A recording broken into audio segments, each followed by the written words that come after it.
प्रसादये त्वामहमीशमीड्यम् पितेव पुत्रस्य सखेव सख्यु प्रिया प्रियायार्वसिदेव सोढुम् अदृष्टपूर्वं वृषितोऽस्मि दृष्ट्वा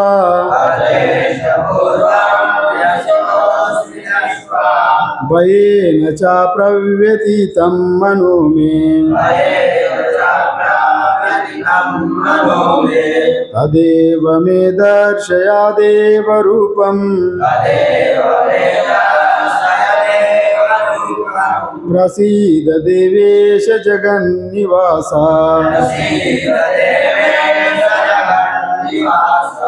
किरीटिनं गादिनं चक्रहस्तम्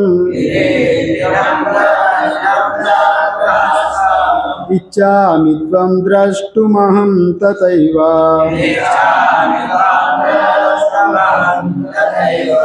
तेनैव रूपेण चतुर्भुजेन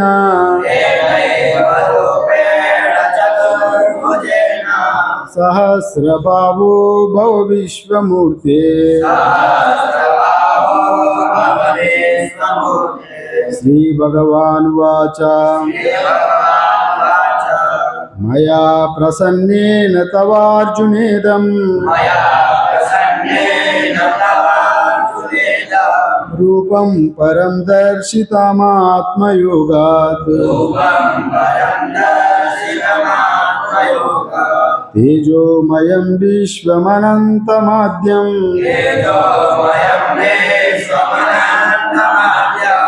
यन्मे त्वदन्येन न दृष्टपूर्वम् न वेदयज्ञाध्ययनैर्न दानैः न च क्रियाभिर्न तपोभिरुग्रैः एवं रूपा शक्य अहं नु लोके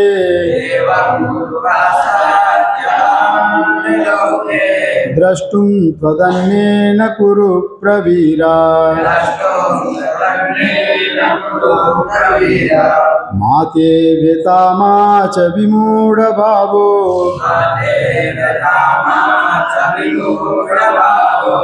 दृष्ट्वा रूपं घोरमीद्रुं ममेदम् व्यापेत विप्रीतमाना पुनस्त्वं तदेव मे रूपमिदं प्रपश्य संजय उवाच इत्यार्जुनं वासुदेवस्ततोक्त्वा स्वकं रूपं दर्शयामास भूयः आश्वासयामास च भीतमेनं भूत्वा पुनः सौम्य वपुर्महात्मा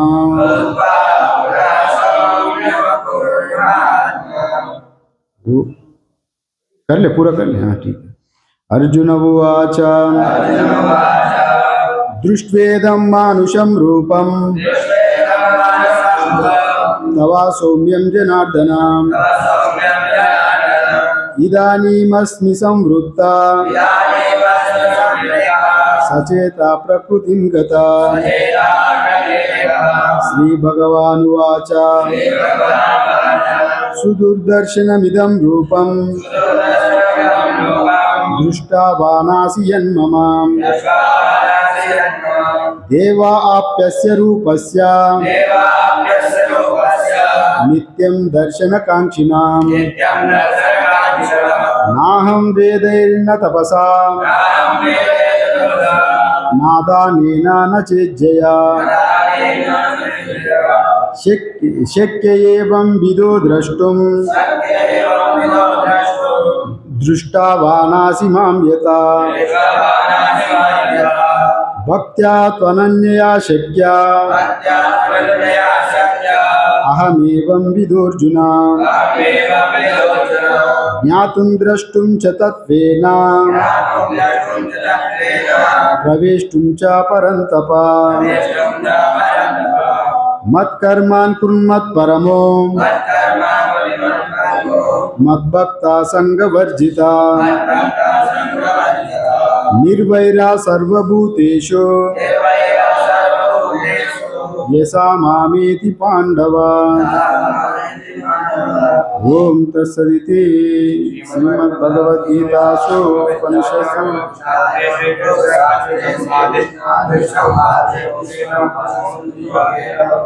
श्री कृष्णार्पणमस्तु। आप सभी को आज अक्षय तृतीया का शुभकामनाएं। आज अक्षय तृतीया महातिथि है। अक्षय मतलब यहाँ क्षय नहीं होता है कभी। इसी तिथि पर सत्ययुग का आरंभ कहाँ जाता है? आज का दिन ही गंगा जी पृथ्वी पर आए थे। आज का दिन ही भला हमारा का राम जी है ना, अपना परशुराम जी का जन्मतिथि भी है और इत्यादि अत्यंत शुभ मुहूर्त है। हम लोग मांडुक्य कारिका का हम लोग 7वीं कारिका का भाष्य देख रहा था और यहाँ पर कारिका में देख लीजिए, यहाँ तक हुआ था सूत्र तत् आरूढ़ाभ्याम अन्यः परमार्थ मायावी सा एवः भूमिष्ठा मायाच्छन्नः अदृश्यमाना एवः स्थितः। यहाँ जो असली मायावी है, जो माया दिखाने वाला, जो शंकराचार्य भगवत पाद भी इस पर हम लोग कल हम बताए थे मायावी के बारे में। यहाँ पर जो असली मायावी, जो माया दिखाने वाला, वो वहीं पर भूमिष्ठ है, जमीन पर ही खड़ा है, किंतु वो माया अपना माया से आच्छादित करके अपनु माया दिखा रहे है। वैसे ही इंद्रो मायावी पूर्वरूप हुए थे। इंद्र जो भगवान अपना माया से नाना रूपों को धारण करके जैसा माया दिखा रहे है, बृहदारण्यक में जो कहा गया, उसी जैसा वो मायावी भी अपना माया दिखा रहा है। माने वो मायावी में कोई परिवर्तन नहीं है। वो जैसा हम लोग एक नाटक में नाटक आके नाटक कर रहा है, वैसा बात नहीं है। मायावी वहीं पर वैसे की वैसा, उसमें कोई परिवर्तन ना होते हुए उनका जो कल्पना करके सब माया दिखा रहे हैं। जो जादूगर जादू दिखा रहे हैं, जैसा महाभारत में भी कहा जाता है, इंद्रजालम जैसा कहा गया, इंद्रजालम इदम सर्वम यथा मरुमरीचिका अखंडितम अनाकारो वर्तते केवलम शिवा। वो अखंडित है। इसी माया का बारे में वहां भी कहा गया, महाभारत में भी। वो अखंडित होते हुए भी वो पूरा इंद्रजाल दिखा रहे हैं। वैसा ही यहाँ पर निर्गुण निराकार निर्बीज ब्रह्म में कोई खंडन नहीं हुआ है। वो जैसा तैसे ही है, किंतु जैसा तैसे ही रहते हुए भी वो अपना माया का बजाय ये पूरा जो विश्व तेजस प्राज्ञ विराट हिरण्यगर्भ ईश्वर इत्यादि रूप में वो अपना सूत्र को फेंक के सूत्र के ऊपर आरूढ़ होकर अत्यंत गंभीर दूर चले जाके हम लोगों को भ्रमित कर रहा है। ये बात यहाँ पर कहा गया। वास्तव में कोई वहाँ भेद है ही नहीं है। भेद ना होते हुए भी वो माया भी अपना संसार में नाम रूपात्मक जगत को अपना में वही जैसा तैसा सत्ता रूपेना स्फूर्ति रूपेना वैसे ही रहते हुए भी अपना माया से अपना पूरा को आंखों में पट्टी बांध लिया। कैसा पट्टी बांध लिया? इंद्रियों को बहिर्मुख करके वस्तुओं का ऊपर ही देखते रहो और अंतर्मुख होने नहीं दे रहे। जैसा अपना स्वरूप को जानने, स्वरूपगस्त स्वयं होते हुए भी अपना स्वरूप में स्थित ना होने दे रहा है।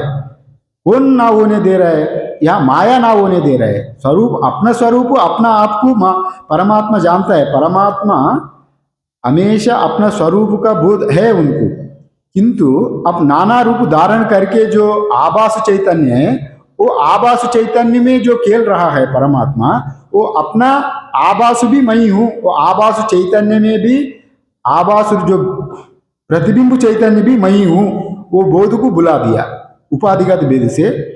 जैसा उपाधि में यद्य शरीरम आदत्ते तेन तेन स रक्षति इत्यादि जो श्रुति का अनुसार हम जिस जिस शरीर में हम लोग प्रवेश कर रहा है, उसी उसी शरीर का कार्य कारण संघात का शरीर का ही मैं मेरा मानने का बजाय अपना स्वरूप को भूल गया। किंतु वस्तु तो वहीं पर है। यहाँ मायावी भी अपना जमीन में होते हुए भी अपना माया का यहाँ पर प्रदर्शन करके वो माया में अनेक नाना रूप कल्पना दिखा रहा है। ये स्वर्ग लोक है, ये तो मृत्यु लोक है, ये तो पृथ्वी लोक है, ये चतुर्विध भुवनानी का कल्पना माया में हुआ, स्वरूप से नहीं हुआ। और जो स्वरूप का बोध हो गया, जिसका स्वरूप का बोध हो गया, वो इसी माया चक्कर में नहीं पड़ेगा। अज्ञानी ही ये मैं रोने लगेगा, अरे मैं तो हमको बुखार आ रहा है, हमको तो पीड़ा हो रहा है, हमको तो ये कष्ट हो रहा है, हमारा पास धन नहीं है, संपत्ति नहीं है इत्यादि अज्ञानी कहेगा। ज्ञानी की ये पूरा अपना मिथ्या रूप में देखने के बजाय अगर उनको कभी दुख नहीं होता है, जैसा उपनिषदों में दृष्टांत देता है, दृष्टांत अभी इतने आदमी अगर यहाँ पर है, सभी अभी जंगल में घूमने गया, थकावट हो गया, आके सो गया। अभी आके सो गए तो सभी आदमी गहर नींद में चले गया, नींद से स्वप्न में गया। स्वप्न में जाके जब जंगल में गए थे, वहां एक बाघ आ गया था, बाघ पीछे लगा, सभी दौड़ के बचा के आया। उसी बाघ का जो स्वप्न यहाँ सभी आदमी सो गया नींद में, और सभी वो बाघ को फिर स्मृति रूप में स्वप्न देख रहे हैं। स्वप्न देख के सभी चिल्लाने लगा, कोई कांपने लगा, कोई सभी 10 आदमी अगर गए तो 10 आदमी में एक आदमी की नींद नहीं आए, वो आके वो सीधा सीधा बैठ गया। 9 आदमी चिल्ला रहे हैं नींद में। ये जागा हुआ आदमी वो समझ लेता है, अगर हम लोग जो दोपहर में वन में जो बाघ देखा था, बाघ का स्वप्न का वजह ये लोग चिल्ला रहे हैं, वहां पर वो जागा हुआ आदमी वो नहीं चिल्लाएगा, वो उन लोगों को देखता रहेगा। वैसे ही यहाँ परमात्मा उनको जो जागा हुआ आदमी, मतलब जो स्वरूप का बोध हो गया, जिसको स्वरूप में जाग गया, अगर ये माया स्वप्न को देखकर वो विचलित नहीं होगा, अरे ये तो माया है, ये तो सभी ये लोग बेवकूफ़ी का वजह, अज्ञान का वजह रो रहा है, या रोने का कोई कारण ही नहीं है। अभी ये लोग जब जागेंगे ना, तभी पता चलेगा ये असत्य का बारे में। वो जागा हुआ आदमी जो स्वप्न देख रहा है, उनको देख के वो हंसेगा, अरे मूर्ख लोग है, थोड़ा देर के लिए थोड़ा जागने दो इनको, जागने के बाद इनको ही पता चलेगा कुछ नहीं हुआ है। वैसे ही स्वरूप में अगर जागने वाला जो ज्ञानी है, ये कार्य कारण संघात, ये विश्व तेजस प्राज्ञ इत्यादि का ज्यादा महत्व नहीं देगा। इसी का ही यहाँ पर बताया गया, क्योंकि वो स्वरूप का गत वहीं पर परमात्मा वहीं की वहीं है, उसमें कोई परिवर्तन नहीं हुआ। यहाँ दृष्टांत दे रहे, यथा तथा तुरीयाक्यम परमार्थ तत्वम, जैसा तुरीयाक्य परमार्थ तत्वम वहीं पर तुरीय चैतन्य वहीं की वहीं है, वो उसमें कोई क्रिया, कोई यहाँ पर चलन नहीं हुआ। तुरीय परमात्मा वहीं की वहीं रहते हुए ही उनमें ही ये विश्व तेजस प्राज्ञ इत्यादि जितने जो हम लोग देख रहे हैं, ये पूरा कल्पना मात्र से माया उनका संग होने के नाते ये पूरा प्रपंच माया में ही है, और स्वरूप में कुछ भी नहीं है। ये बात यहाँ पर कह रहे हैं। तथा तुरीयाक्यम, जैसा मायावी का स्थान में तुरीय चैतन्य है, माने परमात्मा तुरीय चैतन्य मायावी का स्थान में है। मायावी में कोई ना परिवर्तन ना हुआ, मायावी जैसे तैसे ही, उनमें कोई चलन नहीं है। वो कहाँ रस्सी में चढ़ के, कहाँ आकाश में तलवार पकड़ के ना गया, उसमें ना युद्ध किया, उनका कल्पना मात्र से वो ये सब दिखा, किंतु वास्तविक जो असली मायावी है वो वहीं की वहीं पर है। वैसे भी तुरीय परमात्मा भी, उनमें कोई चलन ना होते हुए भी उनका माया से ये पूरा प्रपंच भिन्न भिन्न रूप में दिख रहा है। इसी का यहाँ पर बता रहे हैं। तथा तुरीयाख्यम परमार्थ तत्व, तुरीय परमात्मा भी वहां कहा गया नहीं। अभी अतः अतः तच्च चिंतायाम एवं आधारः मुमुक्षूणाम आर्याणाम न निष्प्रयोजनायाम सृष्टौ आधार इति। अगर जो मुमुक्षु लोग हैं, मोक्षु ज्ञानी लोग हैं, ये मायावी का खेल में ज्यादा महत्व नहीं देता है, इसमें आधार नहीं देता है, ज्यादा इसमें नहीं पड़ता है। क्योंकि वो जागा हुआ आदमी उनका माया को नहीं देखेगा। माया का जितने आदमी मर गया, जितने कहां से आया, वो क्या है, ये इतने उसको माया को ज्यादा महत्व नहीं देता है। जागा हुआ आदमी ज्ञानी उनको मायावी की पकड़ने से, मायावी की जानने के लिए उनका दृष्टि जाता है, माया में नहीं पड़ता। अज्ञानी लोगों का दृष्टि कहाँ पड़ेगा? माया का जादू में पड़ेगा।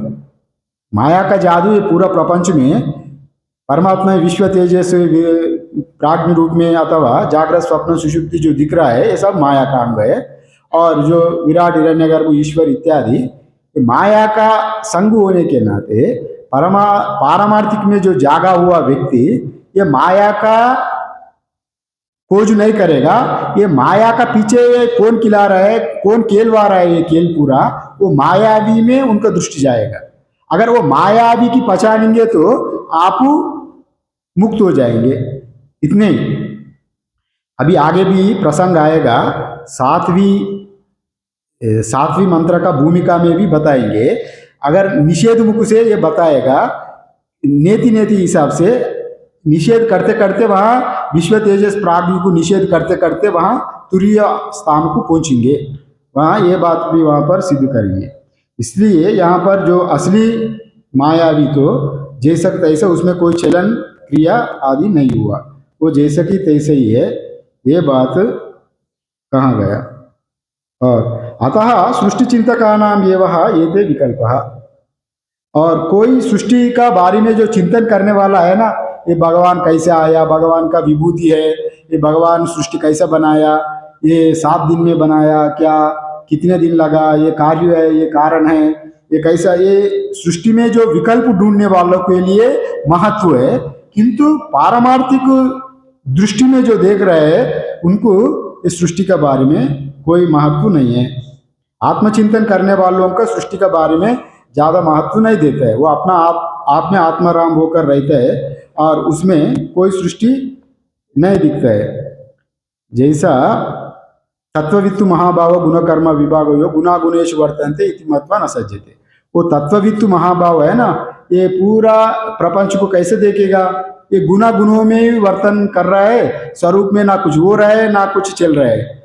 ऐसा अब सत्व रजस तमो गुणों में ये कार्य कारण संघात चल रहा है। वो निर्गुण निराकार ब्रह्मा कार्य कारण विलक्षण रूप से वो अपना आप को इसमें कार्य कारण संघात में पढ़ने नहीं देता है, वो मने संग नहीं होता है। ये तत्ववित्तु महाभाव गुण कर्म विभाग, गुण कर्म का विभाग ही है, इसमें कुछ ठोस कुछ नहीं है।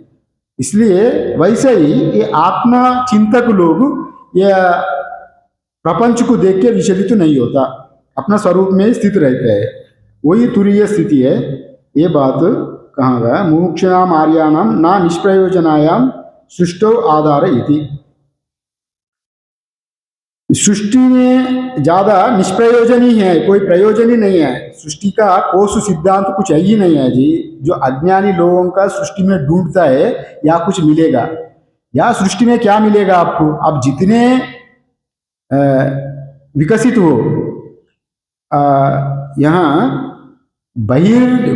बाहर जीवन में आप जितने भी विकसित हो, आप सृष्टि में अंततोगत्वा कुछ ही मिलेगा ही नहीं है। और एक श्वेतर में एक बड़ा अच्छा श्लोक है, ये सृष्टि के बारे में। अब बहिर्मुख होकर पूरा आकाश को भी आप चटाई जैसा लपेट सकते हैं, किंतु आत्म तत्व को ना जानते हुए आप कभी सुखी नहीं हो पाओगे। बाहर का चिंतन में अब जितने भी ऊपर जाओ, किंतु उसमें सुख कभी मिलेगा नहीं। अपना आप को आत्म रूप में अनुभव ना करेंगे तब तक आपको परम सुख नहीं मिलेगा, इत्यादि रूप में कहा गया। अतः एतत् चिंतायाम एव आधार मुमुक्षूणाम आर्याणां न निष्प्रयोजनम सृष्टो आधार इति। निष्प्रयोजनीय आर्याणाम मतलब जो भद्र, जो जाना हुआ आदमी, जो लोग यह सृष्टि में प्रयोजन नहीं है वैसे चिंता करता है। अतः सृष्टि चिंतका नाम ये एते विकल्प। सृष्टि चिंतक क्या अज्ञानी लोगों का ही इसी विकल्प रहता है, सृष्टि कैसा बना, क्या हुआ इसका, और परमाणु से बना, माया से बना, प्रकृति से बना, भगवान बनाया, ये परिणामवाद है क्या, ये आरंभवाद है, ये इत्यादि रूप में नाना विकल्प ढूंढने वाला ये सृष्टि चिंतक ही होता है, न तो परमार्थ चिंतक। जो पारमार्थिक चिंतन करने वालों का इसमें कोई आधार नहीं रहता है। स्वप्न माया ना रूप इति।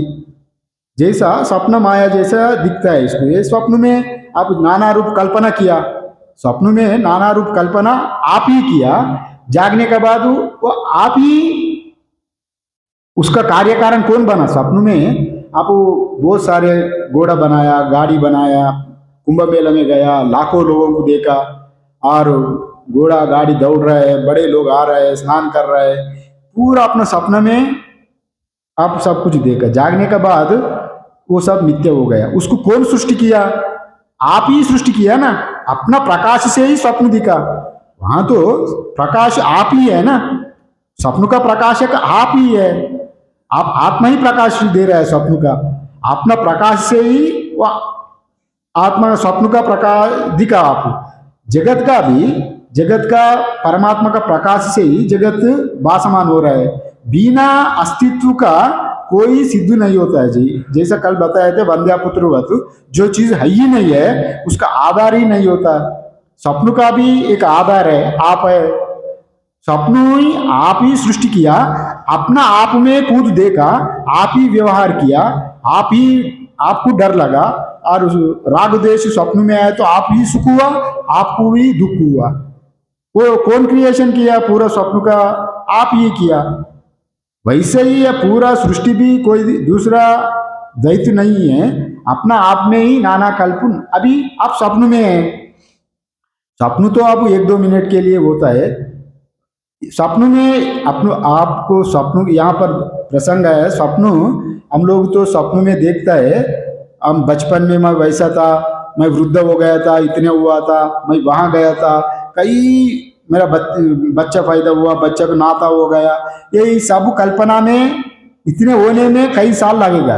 किंतु स्वप्न आएगा एक मिनट से अधिक नहीं आएगा स्वप्न। हर आदमी का स्वप्न का ऊपर जो रिसर्च किया हुआ लोग कहते हैं स्वप्न ज्यादा से ज्यादा 90 सेकंड होता है। 90 सेकंड, 1.5 मिनट से अधिक स्वप्न नहीं होता किसी का।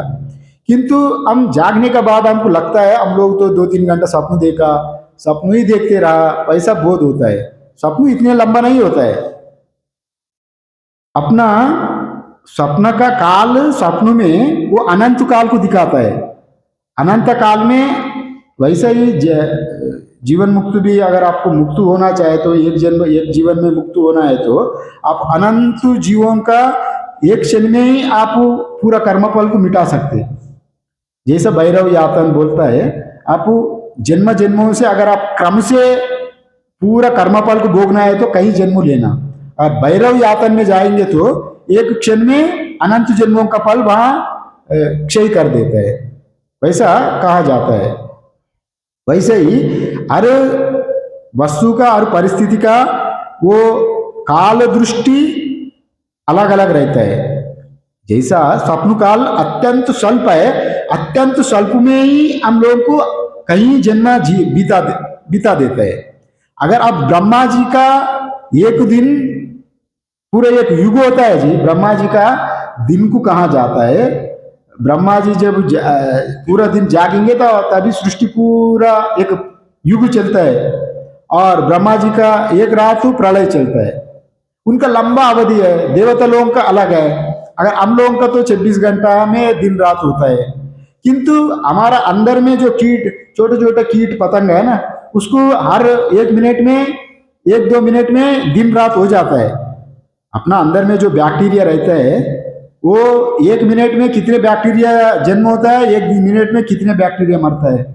उसी हिसाब से कुछ अवधि अलग अलग रहता है। कुछ कुछ कीटाणु का 3-4 दिन का उनका आयु रहता है, उसमें ही उनका पूरा जीवन खत्म हो जाता है। माने देश काल परिस्थिति वस्तु का अनुकूल अनुसार वो समय भी बदलता रहता है। वैसे ही यहाँ पर भी, यहाँ स्वप्न भी वैसे ही है। ये स्वप्न माया, आप स्वप्न भी अवधि, स्वप्न देखते समय आप लंबा देखता है मगर स्वप्न उतने लंबा नहीं रहता है। ये बात यहाँ पर स्वप्न इत्यादि इति आह स्वप्न माया सा रूपा इति। स्वप्न रूपा माया स्वरूपा च इति।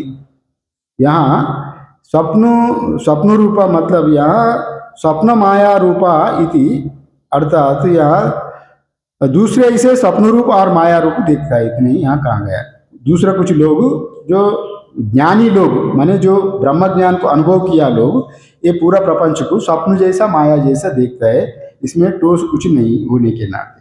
क्योंकि वो स्वरूप में जागा हुआ व्यक्ति, जो सांप को जागा हुआ, जो अधिष्ठान रस्सी की जाना हुआ व्यक्ति, उसमें विकल्प नहीं देखता है, सर्प माला धारा दंडा नहीं देखता है। वैसे ही ब्रह्म ज्ञानी का भी इस स्वप्न जैसे ही दिखता है पूरा प्रपंच, ये बताया गया।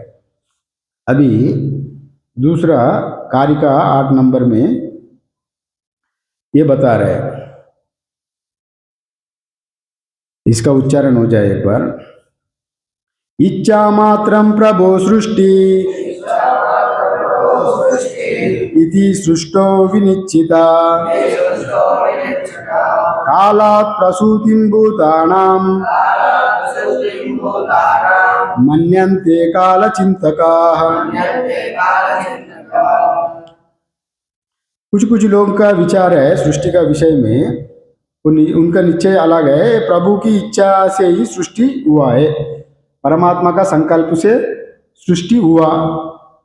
ये जैसा कुमार गड़े का संकल्प करता है, जैसे जैसा गड़ा बनाना है उनका पहले ही संकल्प करता है, उसी हिसाब से वो गड़े बनाता है।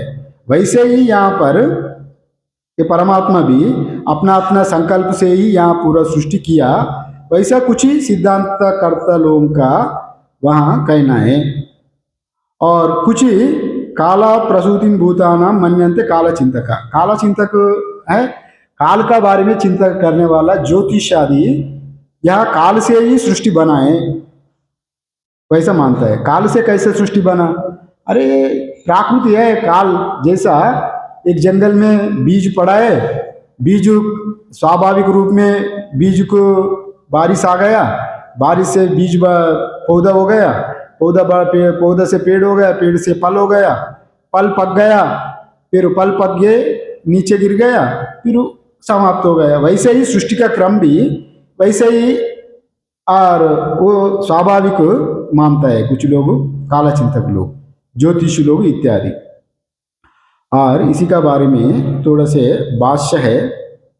इच्छा मात्रम प्रभो सत्य संकल्पत्वात् सृष्टिर घटादि संकल्पना मात्रम न संकल्पना अतिरिक्तम। संकल्पना अतिरिक्त ये सृष्टि नहीं है, घटादिवत संकल्प मात्र से ही सृष्टि किया गया परमात्मा, ये कहा जाता है कुछ लोगों का सिद्धांत का। जैसा संकल्प का सृष्टि भी हम लोग पुराणों में देखते ही है, संकल्प मात्र से ही। जैसा हमारा जो भरद्वाज ऋषि है, संकल्प से ही अपना सृष्टि किया, एक अपना संकल्प से ही। जब भरत जी वनवास में गए थे, उनका पास जंगल में पर्णकुटी था, कुछ नहीं था, किंतु जंगल में उतने लोगों को आ रहा है देख के, और भरद्वाज ऋषि ने अपना संकल्प से ही सब एक महल बनाया, महल में सबको व्यवस्थित किया, सबका भोजन का व्यवस्था किया। ये संकल्प से ही किया गया। अपना अगर कोई इंसान अपना साधन से वो विभूति, वो सिद्धि प्राप्त हो जाता है, तो वो माने जैसा ब्रह्मवेद ब्रह्मैव भवति, जैसा उनको ईश्वरत्व का अपनो मांडुक्य उपनिषद में हम लोग ओमकार का विचार करेंगे अभी 8वीं मंत्र से 12वीं मंत्र तक। वो ओमकार का आकार प्रदान ओमकार का जो उपासक करता है ना, वो पूरा विराट में जो कुछ होता है वो सिद्धियां उनको प्राप्ति होता है। वैसा वैसा ज्ञानी लोगों को अब सूक्ष्म रूप में उनको पूरा उनका सिद्धि प्राप्ति हो जाता है, उनको कंट्रोल में आ जाता है प्रकृति भी। जैसा मूल विद्या अपना काबू में रहता है जी, वो जब तक मूल विद्या तक मूल स्वरूप तक पहुंच सकते हैं। जैसा गोवर्धन में जब ब्रह्मा जी का देखा था गो बालक को गाय की पूरा चोरी करके ले गया था। गो बालक ब्रह्मा जी पूरा गाय की गो बालकों को चोरी करके ले गए तो कृष्णा जी जैसक तैसे ही फिर गो बालक गायों को परिवर्तन बिना जैसक तैसे ही बनाया। माने उनका वो स्वरूप ज्ञान होने के नाते माने मूला विद्या का प्रकृति का मूल प्रकृति की जानने का बजाय उनको जैसक तैसा कोई परिवर्तन ना होते हुए अल्टरनेटिव फिर वैसे ही बनाया। मतलब जो जिसको जो ज्ञान है उसको भी ईश्वर का जितने प्राकट्य रहता है वो स्वरूप को पहुंचा हुआ संत का भी उतना प्राकट्य उतने सिद्धियां उनको आता है।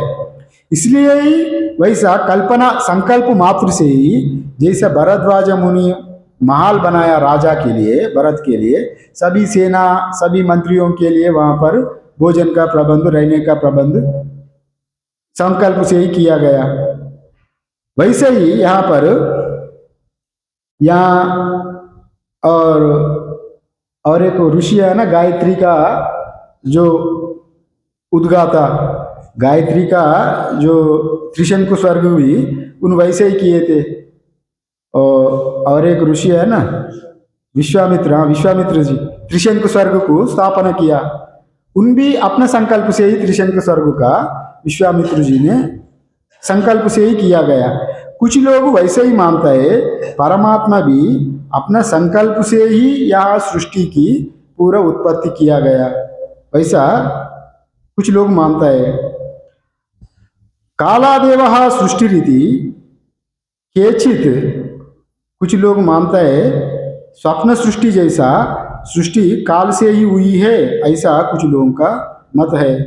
कुछ ही सिद्धांत करता लोग ये पूरा सृष्टि काल से ही हुआ है, वैसा जैसा हम लोग सृष्टि करता है जैसा बताया था मैं, वैसे ही काल से ही सृष्टि हुआ ये स्वाभाविक मानता है। इसमें ज़्यादा भाष्य नहीं है। और हम दूसरा नवमी कारिका का देखिए, इसका उच्चारण हो जाए एक बार।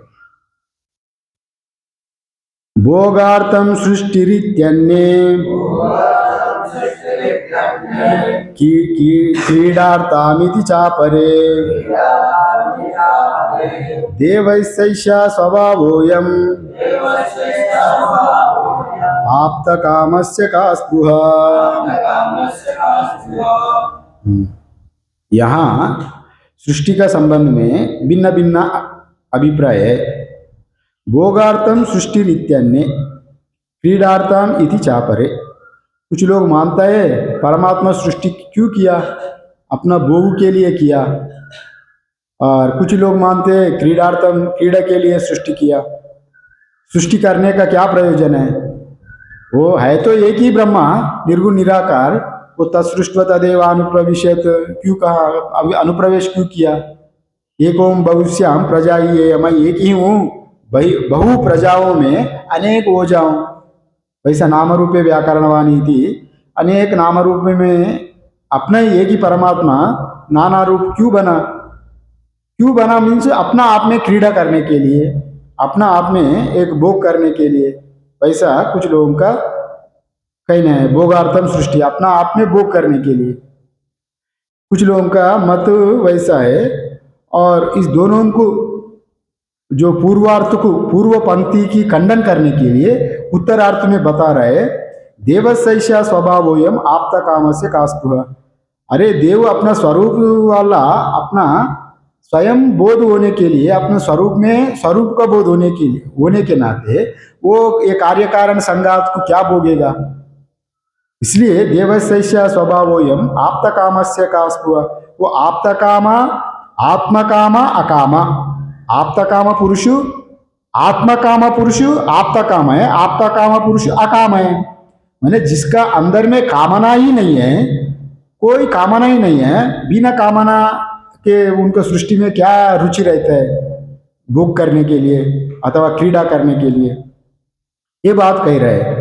यहाँ क्रीडार्थम भोगार्थम मतलब जो कहा गया, कुछ लोगों का सिद्धांत है, अरे हम लोग तो भागवत का अनुसार भगवान तो श्री कृष्ण जी बालक, गो बालकों का साथ खेल करते थे, क्रीड़ा करते थे, और भोगार्थम मतलब रस क्रीड़ा करते थे इत्यादि गोपियों के साथ इत्यादि के लिए, अपना स्वरूप को दर्शाने के लिए, क्रीड़ा को भोग को प्रदर्शन करने के लिए या परमात्मा सृष्टि किया।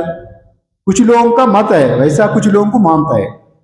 मगर यहाँ गौड़पदाचार्य का मत है, वेदांती का, यहाँ नहीं, देवस्य स्वभावोयम, उनका स्वभाव ही निर्गुण निराकार है, निर्बीज परमात्मा है, वो आप्त काम है। वैसा आप्त काम से का स्पृहा, वैसा आप्त काम पुरुष क्या क्या स्पृहा रहता है, भोग करने का, सृष्टि करने का इच्छा। इसलिए वो जो भोगार्थम क्रीडार्थम सृष्टि जो बता रहे हैं, उनको खंडन करने के लिए दूसरे पंक्ति में बताया, उनको खंडन कर रहे हैं। और पूर्ण काम होने के नाते और परमात्मा का कोई इच्छा नहीं रहता है, मैं ये करूँगा वो करूँगा, पूर्ण काम का इच्छा नहीं होता है। वैसे ही पूर्ण ज्ञानी का भी सब ज्ञान रूप में देखने के बजाय उनका भी कोई इच्छा नहीं होता है, पूर्ण ज्ञानी का भी कोई इच्छा नहीं होता। इच्छा नहीं होता मतलब यहाँ वैसा नहीं समझना, उनको नहीं, मैं खाऊंगा नहीं, मैं रसगुल्ला नहीं खाऊंगा, अरे मैं ये करूँगा नहीं, वैसा नहीं, वैसा नहीं है। अगर ब्रह्मज्ञान होने के बाद वो भोजन नहीं करेंगे, इच्छा ही नहीं करेंगे, इच्छा प्रकट नहीं करेंगे, वैसा बात नहीं है। व्यवहारिक जीवन में ब्रह्मज्ञान होने के बाद भी वो मौज मस्त में अपना छप्पन भोग भी खा सकते हैं। इच्छा नहीं करेंगे मतलब प्रपंच में रुचि नहीं करेंगे, वैसा भाव नहीं है। प्रपंच को मिथ्या मान के अपना एक खेल जैसा खेलेंगे। खेल अब अनासक्त, मैं करने वाला हूँ, भोगने वाला हूँ, वो अभिमान नहीं रहे तो प्रपंच में आप जिस अवस्था में जैसे भी रहे, खाते हुए भी सोते हुए भी आप मस्त आनंद अनुभव कर सकते, लिप्त नहीं होना। वह कर्तृत्व भोक्तृत्व अभिमान नहीं रहे तो प्रपंच में आप ये रह सकते, क्रीड़ा कर सकते। क्रीड़ा भोग इत्यादि, उनको मैं क्रीड़ा करने वाला हूँ, भोग करने वाला हूँ इत्यादि अभिमान ना होने के नाते वो एक स्वाभाविक क्रिया है उनका। इसलिए देवस्य स्वभाव हो या आप्त काम से का स्पृहा, आप्त काम पुरुष का ये सब करने का इच्छा नहीं है। इच्छा नहीं होते हुए भी फिर परमात्मा भगवान श्री कृष्ण हम लोग देखते ही है, इतने क्रीड़ा करता है, नाचता है, गाता है, गोपी लोगों का साथ इतने रमन करता है, ये कैसा है। और वैसा परमात्मा का अपना स्वरूप का बोध होने के नाते उनको कभी बान ही नहीं हुआ मैं कभी किसी का साथ संग हुआ, वो हमेशा असंग ही रहा। वैसे ही अज्ञानी लोगों का दृष्टि में परमात्मा भोग करता है, रस करता है, अज्ञानी लोगों की दृष्टि में। ज्ञानी लोगों का दृष्टि में अपने स्वप्न में आप भोग किया, अनेक लोगों को देखा, स्वप्न में इतने किया, आपको क्या, जागने के बाद आपको क्या होता है। और वैसे ही परमात्मा का जागा हुआ स्वप्न है पूरा प्रपंच, वो जागते हुए भी पूरा स्वप्नवत देख रहा है, उनको क्या जरूरत पड़ेगा ये क्रीड़ा भोग करने के लिए। इसी बात को सिद्ध करने के लिए ये कहा गया। वैसे ही यहाँ ज्ञानी का भी दृष्टांत तो वैसे ही है। ज्ञानी में और परमात्मा में एकत्व को बताने के लिए, परमात्मा जो जागा हुआ पुरुष जिसको प्रबोध हो गया, प्रबोध मतलब अपना स्वरूप में जाग गया, उनको ये विकल्प नहीं दिखेगा, भोगार्थम क्रीडार्थम इत्यादि विकल्प उनको नहीं दिखेगा, और अज्ञानी का ही दिखेगा। जैसा रस्सी की, अपना रस्सी की कभी सर्प नहीं दिखता है, जो रस्सी का बारी में अधिष्ठान ज्ञान ना होने के नाते दूसरों को दिखेगा। किंतु रस्सी की अपना अपना को छोड़ के कुछ अन्य नहीं दिखेगा, रस्सी की नहीं दिखेगा, किंतु रस्सी में कल्पना करने वालों को नाना रूप में दिखेगा। ये पूरा सिद्धांत करता जितने हैं क्रीडार्थम भोगार्थम, वो पूर्ण स्वरूप ज्ञान ना होने के नाते वैसे दिखता है। फिर आप प्रश्न पूछ सकते, अरे महाराज फिर रामानुजाचार्य है, यहाँ मध्वाचार्य जी है, बड़े बड़े आचार्य लोगों को ये अद्वैत सिद्धांत को क्यों, द्वैत सिद्धांत को, विशिष्ट अद्वैत सिद्धांत को क्यों प्रतिपादन किया, फिर वो लोग वेद क्यों देखता है, आप लोग प्रश्न पूछ सकते। मगर पूर्ण अद्वैत दृष्टि से वहां क्रीडार्थम भोगार्थम ये आरंभवाद परिणामवाद इत्यादि अद्वैत दृष्टि से नहीं है, किंतु मंद मध्यम अधिकारी भेद से उसको वो तत्व को पहचान ना होने के कारण उनको एक प्रक्रिया बता दिया गया आचार्य लोग। रामानुजाचार्य भी, उनका आचार्य भी प्रकाशात्मन एक बड़ा अद्वैती थे। रामानुजाचार्य का आचार्य भी एक बड़ा वेदांती थे, अद्वैती थे। अद्वैती होने के नाते और रामानुजाचार्य ने उनका आचार्य से पूछा था, मध्वाचार्य का विषय में ये मध्वाचार्य ने पूछा था, आपका ऊपर मेरा पूरा निष्ठा है गुरुजी, मैं आपको मान लिया, आप खुद बता दीजिए आप खुद का मत क्या है, आप जितने वेदांत पढ़ा रहा है, वेदांत सुना रहा है, आप कैसा देख रहे हैं पूरा प्रपंच को, मैं आपका बात मानता हूं, नहीं है तो मैं द्वैत का प्रचार करूंगा।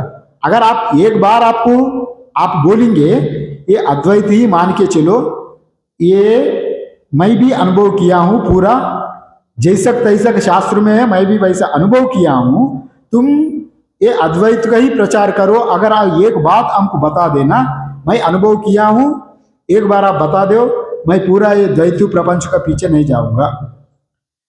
तभी उन मरते समय अपना, आजकल बड़े बड़े विद्वान महामंडलेश्वर जैसा नहीं था, उनका गुरु भी सच्चाई से था, किंतु उनको आभास जैसा अद्वैत का बोध हुआ, किंतु पूर्ण रूप से वो अपरोक्षतः पूरा ब्रह्मांड को मई रूप में नहीं देखा था। वो सच्चाई स्वीकार किया, मैं आभास रूप बोध हुआ, पूर्ण रूप से हमको भी इतने अनुभव नहीं हुआ अद्वैत का। तब गुरुजी हमको अनुमति दो, मैं द्वैत का प्रचार करूं। तभी गुरु आशीर्वाद दिया, ठीक है कर लो। उसी हिसाब से फिर आचार्य लोग, हम लोग अद्वैती कहते हैं, हम लोग अद्वैती हूँ, हमारा साधन, हमारा जितने क्षमता है वो आचार्य लोगों की क्षमता अत्यंत अधिक है, किंतु इसको पूर्ण रूप से विचार करके साधारण जो मुमुक्षु है उनको एक प्रक्रिया बताने के लिए ये मध्वाचार्य, रामानुजाचार्य आदि भक्ति सिद्धांत को प्रवेश किया। और उन लोगों को जब यहाँ भाष्य लिखा, श्री भाष्य इत्यादि ब्रह्मसूत्र का, भगवत गीता का भाष्य लिखते हुए भी फिर एक अद्वैत को खंडन करते हुए भाष्य लिखा वो लोग, इसलिए वो अद्वैत है किंतु थोड़ा विशिष्ट है। जैसा अनार बीज, अनार का फल अद्वैत है जी, अनार एक ही फल है, अनार में एक ही फल होते हुए भी अनार का अंदर में विशेष विशेष बीज है ना, वैसा हम जीव अलग है, ब्रह्म रूप में एक ही है किंतु जीव रूप में अलग है, वैसा मानने के नाते वो विशिष्ट अद्वैत कहाँ गया। वैसे ही विशिष्ट अद्वैत लोग जितने जीव है उतने परमात्मा आत्मा मानता है। वो बोध कैसा है फिर वो सिद्धांत, माने यहाँ जो भोगार्थम सृष्टि इत्यादि क्रीडार्थम इत्यादि पहले भी बताया, ये विभूति है, भगवान का विस्तार है, कई प्रकार का सिद्धांत अपना अपना यो अधिकार भेद से इसको किया गया। अगर उच्च अधिकारी के लिए ये सब नहीं है, मुमुक्षु के लिए ये भोगार्थम सृष्टि क्रीडार्थम सृष्टि इत्यादि ये कुछ भी नहीं है, उसको ज्यादा महत्व नहीं देता है। ये बात कहाँ गया, देवस्यैषा स्वभावोयम आप्त कामस्य कास्तुः, परमात्मा उनका निष्काम होने के नाते, आप्त काम अकामा, पूरा कामना ना होने के नाते उसका परमात्मा का यहाँ पर ये प्रसंग उठता ही नहीं है।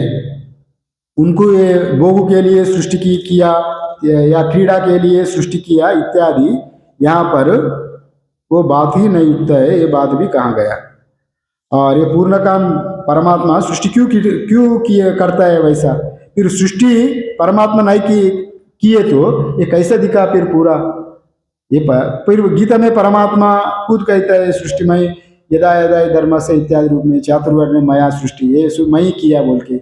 मतलब स्वरूप दृष्टि से परमात्मा में कोई सृष्टि नहीं होता है। वो अजातवाद, न निरोधो न चोत्पत्ति न बद्धो न च साधका, उसमें कोई सृष्टि नहीं है। किंतु परमात्मा माया का संग होके फिर जब ईश्वर बन गए तो परमात्मा ये सृष्टि स्वीकार करना पड़ता है। सृष्टि अगर नहीं करे तो फिर एक और एक विकल्प रहता है। जितने जीवात्मा साधक है, मुमुक्षु है इस जीवन में, अत्यंत उत्कृष्ट साधन किया, अत्यंत उत्कृष्ट साधन करके अगर वो सृष्टि में उनका कर्मफल को भोगना है ना, फिर अगले जीवन में वो ये कर्मफल का जितने साधन किया इसी शरीर में रहे तो अब वो फल नहीं भोगेंगे। अभी द्वैत में भी, विशिष्टाद्वैत में भी मरने के बाद मुक्ति मानता है जी। यहाँ अद्वैत ही जीते हुए ही जीवन मुक्ति मानता है। विभिन्न जो प्रकार का सृष्टि मानने वाला परमात्मा का जो विस्तार है, विभूति है, परमात्मा का क्रीड़ा है, लीला है, परमात्मा का लीला मानने वालों को ये जीवन मुक्ति नहीं मानता।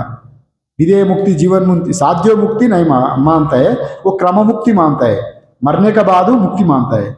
अगर अब इसी जीवन में हम अत्यधिक उपासना किया, उपासना बल से वो क्रम मुक्ति की प्राप्ति होगा, वो ब्रह्मलोक जाके मुक्ति मालूम वहां पर मुक्त होगा।